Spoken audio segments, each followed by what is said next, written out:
I, Mr. Ziaur Rahman, do hereby declare the independence of Bangladesh. বাংলাদেশের ইতিহাসের অগ্নিপরীক্ষার মুহূর্তে জিয়াউর রহমান আবির্ভূত হয়েছিলেন এক উজ্জ্বল নক্ষত্র হয়ে।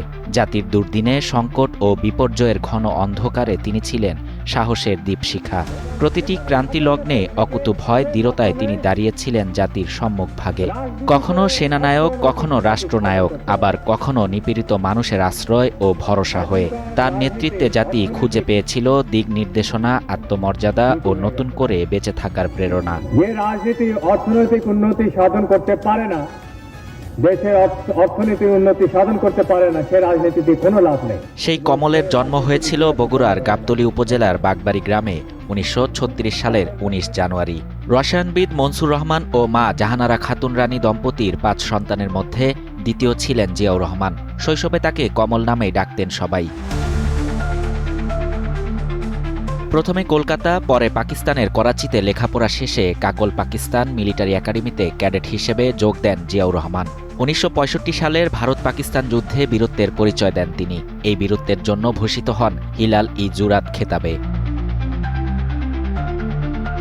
১৯৭১ সালের মহান মুক্তিযুদ্ধে প্রথমে চট্টগ্রামে নবগঠিত ৮ম ইস্ট বেঙ্গল রেজিমেন্টের সেকেন্ড ইন কমান্ডার, পরে ১ নম্বর সেক্টরের কমান্ডার নিযুক্ত হন জিয়াউর রহমান। ৭১-এর জুন থেকে ১১ নম্বর সেক্টর ও জেড ফোর্সের কমান্ডার হিসেবে পাকিস্তান হানাদার বাহিনীর বিরুদ্ধে যুদ্ধে অংশগ্রহণ করেন তিনি। স্বাধীনতা যুদ্ধে বীরত্বের জন্য বীর উত্তম উপাধিতে ভূষিত করা হয় জিয়াউর রহমানকে। ৭৫-এ সপরিবারে বঙ্গবন্ধু শেখ মুজিবুর রহমানকে হত্যার পর টালমাটাল পরিস্থিতিতে চলে অভ্যুত্থান আর পাল্টা অভ্যুত্থান। সিপাহী জনতার বিপ্লবে ক্ষমতায় আসীন হন জিয়া। সে সময় সেনাপ্রধান হিসেবে নিযুক্ত হন তিনি। সামনে আসে দেশ গড়ার নতুন স্বপ্ন। রাষ্ট্রপতি নির্বাচিত হয়ে সমৃদ্ধশালী দেশ গড়তে দেশের এক প্রান্ত থেকে অন্য প্রান্তে ছুটে বেড়ান জিয়াউর রহমান।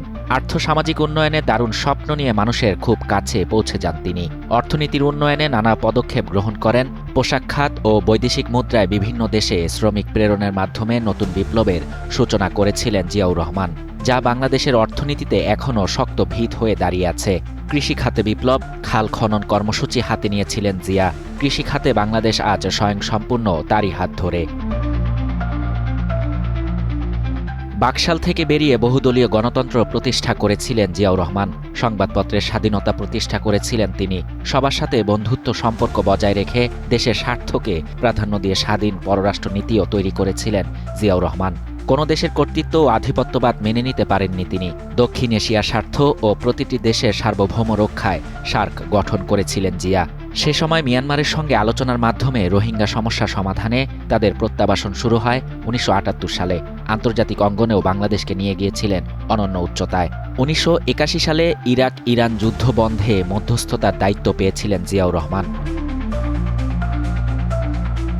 ১৯৭৮ সালে সেনাবাহিনী থেকে অবসর গ্রহণ করে রাজনীতির মাঠে নতুন করে আলোচনায় আসেন জিয়াউর রহমান। বহুদলীয় গণতন্ত্রের প্রবক্তা নিজেও প্রতিষ্ঠা করেন বাংলাদেশ জাতীয়তাবাদী দল বিএনপি। জিয়াউর রহমানই প্রবর্তন করেন রাষ্ট্রীয় খেতাব, স্বাধীনতা ও ২১শে পদক। জাতীয়তাবাদের আদর্শে সাধারণ মানুষকে উজ্জীবিত হতে শিখিয়েছিলেন জিয়াউর রহমান, যার বিচক্ষণতা আর দূরদর্শিতা বাংলাদেশকে বিশ্বের কাছে পরিচিত করেছে। সেই সাহসী মহানায়ক জিয়াউর রহমান মাত্র ৪৫ বছর বয়সে শহীদ হন বিপদগামী কিছু সেনা সদস্যের হাতে। যে চট্টগ্রাম থেকে স্বাধীনতার ঘোষণা দিয়েছিলেন এক বীর, তাকে ১৯৮১ সালে ৩০শে মে ষড়যন্ত্রের মাধ্যমে হত্যা করা হয় সেই চট্টগ্রামেই। রেখে যান ২ শিশু সন্তান ও সহধর্মিণী বেগম খালেদা জিয়াকে। লাখো কোটি মানুষের হৃদয়ে যিনি আজও বেঁচে আছেন স্বাধীনতা, সার্বভৌম ও জাতীয়তাবাদের কাণ্ডারি হয়ে, তিনি সেই কমল জিয়াউর রহমান। শাহরিয়ার শাফাত, বাংলা নিউজ 24।